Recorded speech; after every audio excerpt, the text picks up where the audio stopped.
Hello, everyone. That's Service Mesh with STU series. We have here a GitHub page that you can follow from Raul Ray, our speaker, and you have all the demos that you can clone this repo. You also have the Katacoda course. You can just click. We are going through all the scenarios. You can also get the Docker image used by the demos on the Docker Hub, Fast Track STO. Hello, Fernando. Hello, Raul Rai. We're back here for part 2 and demos. Subscribe the channel and follow Fernando and Raul and follow us on Twitter as well at Azuritar and subscribe to our channel. So we are back here with Raul talking about Istio, and today we have the second demo. So what are you showing today, Raul? Thanks, Fernando. So today we are going to focus on deploying applications on Istio. So it is going to be a quite hands-on experience that we are going to go through today. Yesterday we talked quite a bit about the theory behind Istio and why you should consider Istio for satisfying certain application needs. So today I'm going to take you through an application that I built that quite resembles a typical enterprise application, but a very short and fun. I have shrinked it down to a very short application. So what I have built is an application that resembles a book and movie rental service. And the service, the user interacts with a web frontend. That web frontend is an application built on Golang. This web frontend is powered by several services, all of them containerized running on a Kubernetes cluster. So it fetches books from book service. So it will show you a list of books that the user can rent that comes from the book service.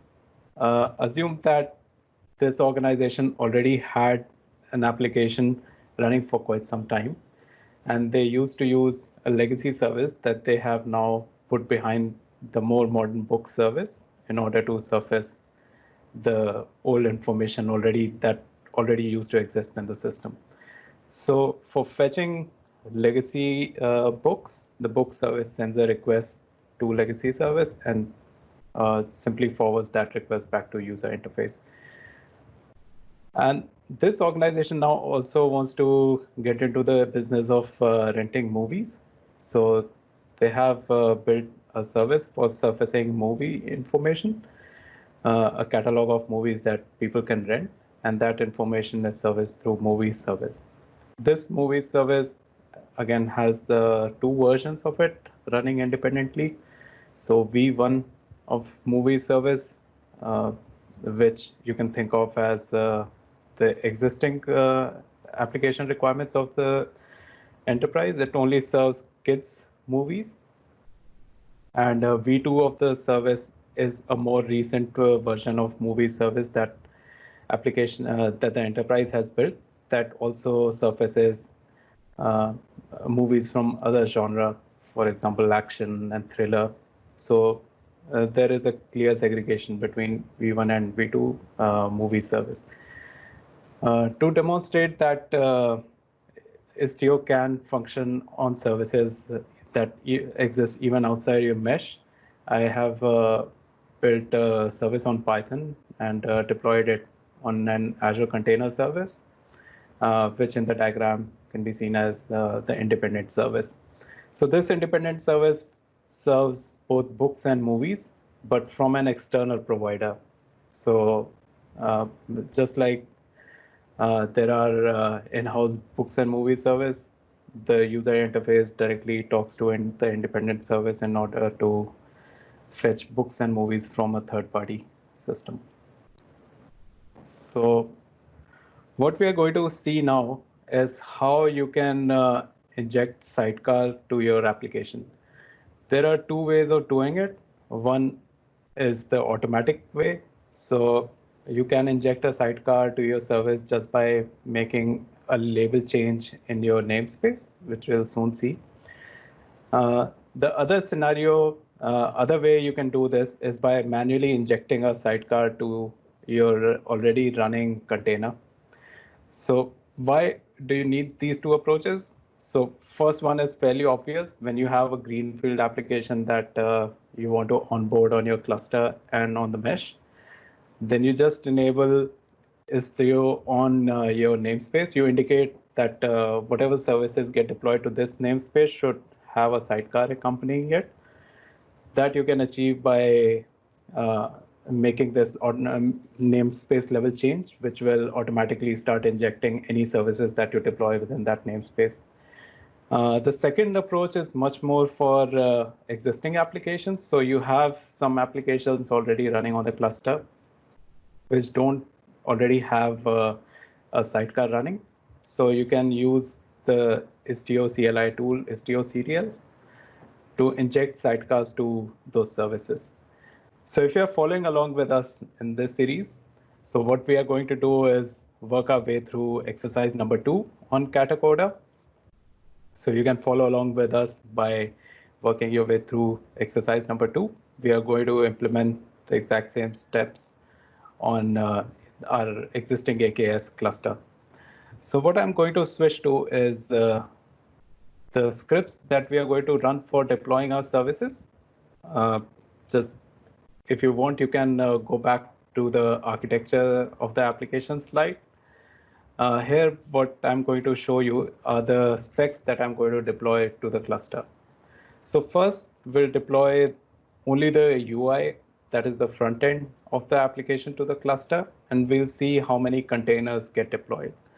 So here you can see that the first part of the spec creates a namespace.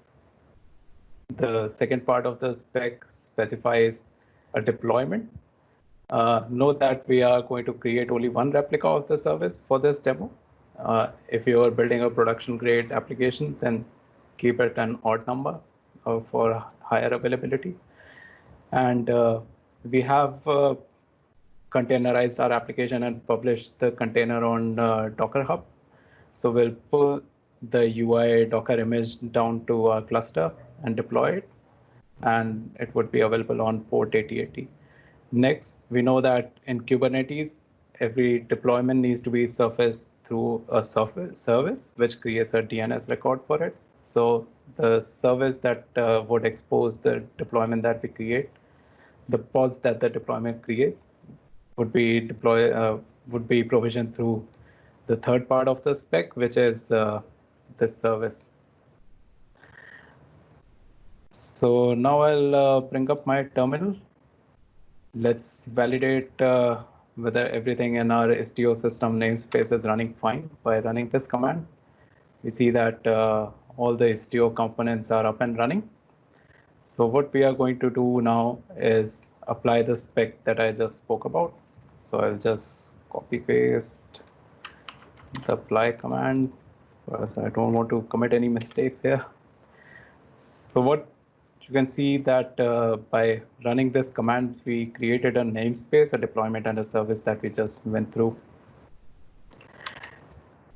Now, if you want to see how many containers get created within the pod for this service, we can run this, the second command. It is just the get pods command with the addition of a query in the form of a JSON path. So what this query does is it goes to the deployment and looks into and queries all the containers that are present within the pod.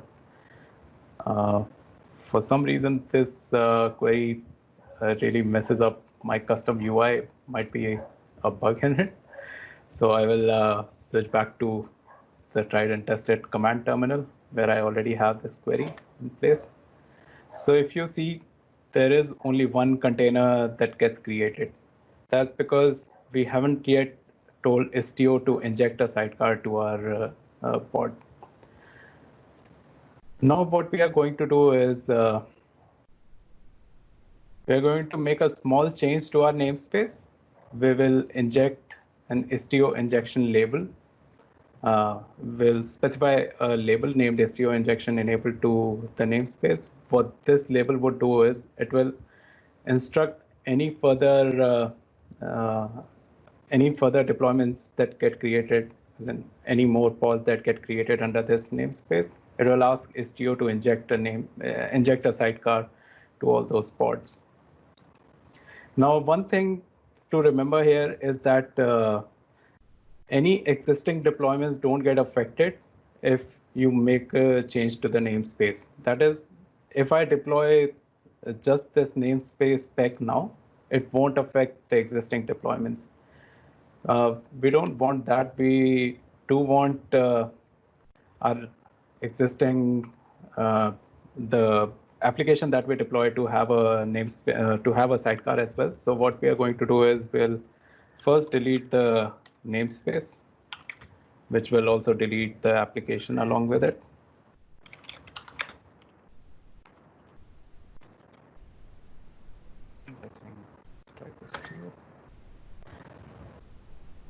So once the namespace gets deleted, we'll re-provision all the infrastructure components that we spoke about with the modification that of that particular label that we added that would instruct Istio to add a sidecar.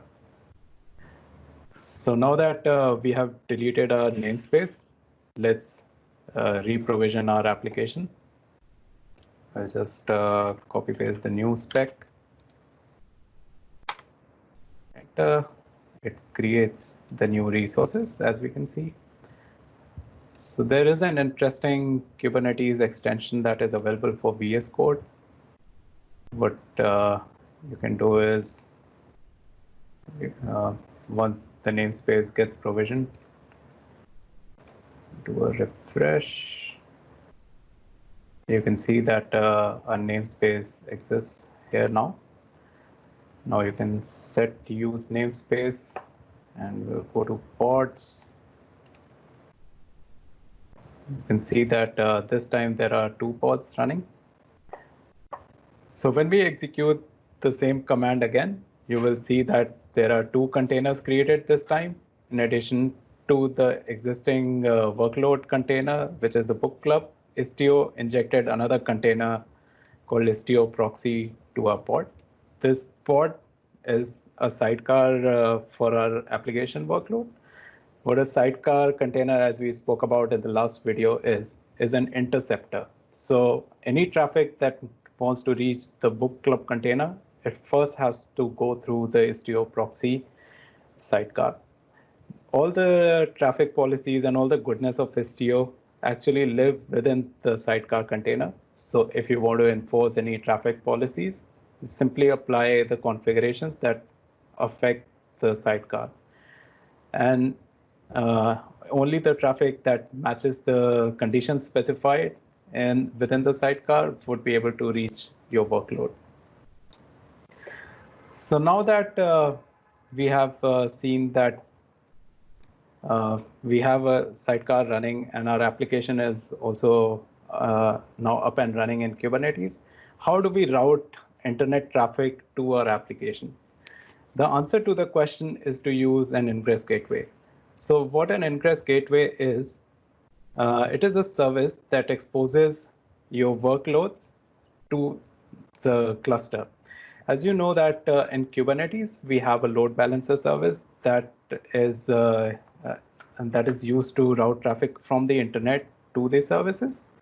Ingress gateway is a load balancer service of sorts. So it is a service of type load balancer, which means that it attaches itself to the Azure load balancer, and any traffic that hits the load balancer would actually reach the ingress gateway. You can implement several policies within the gateway, for example, TLS termination. What TLS termination means is that any traffic that reaches the gateway must have a valid TLS certificate, and the gateway would terminate it. And within the cluster, once the traffic comes via the gateway, it can be in clear text. It has several policies that you can implement, for example, hostname filtering. So you can specify a bunch of host names to it. For example, let's say your services are only available on bookclub.com. Then You can specify this filter within your Ingress gateway so that traffic with any other host name is not able to reach any of the services that are running within the cluster. Likewise, any other layer 4 to 6 load balancing can be done within Ingress gateway. So in the next exercise, what we are going to do is expose our service through an Ingress gateway. So in order to do that, let's jump back to our terminal and clear our screen. So if you are following along, then what we are going to go through now is the all on board exercise, which will deploy all the services that we have that power the book club application to the mesh. If you have already downloaded the source code, then you would find the scripts for this exercise in the folder scenario 3. So what I'm going to do is I'm going to switch back to the terminal, bring up my copy paste source from, and I'm going to first add a gateway to my service. While the gateway is provisioned, I will quickly walk you through the gateway sample layer. So this is the spec that we are applying to a cluster right now. So the gateway is an object of type gateway. Lives in the same namespace as our other application components. The only how you specify that a particular object is of type gateway is by adding a selector to it. So the selector is of a special type. It should contain the selector STO and the value should be Ingress gateway. You can see here that we have bound this gateway to port number 80 and specify the protocol that it can accept. Since we don't have any host names specified for our service, so we have allowed hosts with any name to reach this service. There are no filters essentially for host names here. In addition to a gateway, what you would also need is a virtual service. Think of virtual service as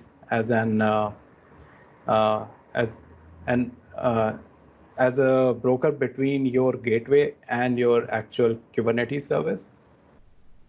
So what virtual service does is it binds the gateway to your service. So here you can see in the virtual service, we have specified the gateway, which is bound to it, and the target service. So it is not implementing any policies as such right now. What it is doing is it is transparently routing any requests that are reaching this service, reaching your gateway to ultimately reach the service. So once you have the gateway up and running, I will quickly take you through a command through which you can find out the IP address of your load balancer. This is not anything specific to Istio. It is a generic command.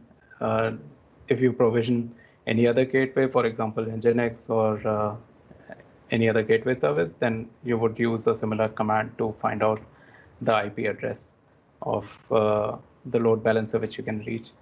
So here you can see that the external IP is here. So what we will do is we'll copy this IP address, launch a new terminal. Rahul? No. Yep. And just go ahead, but my question is that IP is a Azure IP, public IP from the cloud? Yes, that is the IP address of the load balancer. Yep. So once you hit that IP, you will be greeted with the front end of the application. So what we are missing yet are all the other services. So if you try to hit any of these services, you would get an error because they don't yet exist. We haven't yet deployed them. So what we are going to do next is deploy all of these services to complete the whole experience. I will take you through a small trick here. So if you move to scenario 3 folder, you would find a file named customization.yaml. This is a special kind of file. So when you are working with a lot of manifests which you want to deploy in groups. So for example, if you have 5 or 6 different services that power your application, and you want to deploy all the manifests that have specifications for your services that make up the application, you can build a file named customization.yaml, and in that you can specify all the files that you want to deploy as a group. So the Kubernetes CLI has a special command that would look up for a customization file, and what it essentially does is it will go through all the resources, which are essentially the YAML files for all the microservices that make up your application, and deploy all of them as a group. So before I deploy this customization file, I just want to take you through some of these specifications. So let's talk about, let's say, the books API, which is responsible for surfacing books to your application. So if you look into this, there is nothing fancy here. It's a simple deployment that would be provisioned in the same namespace as our front end, which is already up and running for us. It is exposed on port 80. It is bound to, so as we saw in the architecture diagram, that any requests that need to reach the legacy service go via this new books API that we are provisioning. So it contains an environment variable that with the URL of the service, of the legacy service. That legacy service, again, is running in Kubernetes. We have exposed it as a service. The same case with any other manifest that you see here. All the applications are deployed in a similar manner. So this is the specification of the legacy service. Here as well, you have a deployment and a service. Movies API, the same story, a deployment and a service. So what we are going to do is, from our terminal, we are going to move a level up, change to the folder 3. And this time we are going to ask Kubernetes to run all the manifests that are there in the folder. So this is the command that you use, kubectl customize, and you provided the path to the customization file, which in this case would be the root. And you pipe the result that you get to kubectl apply command, which will simply take this customized file and apply it.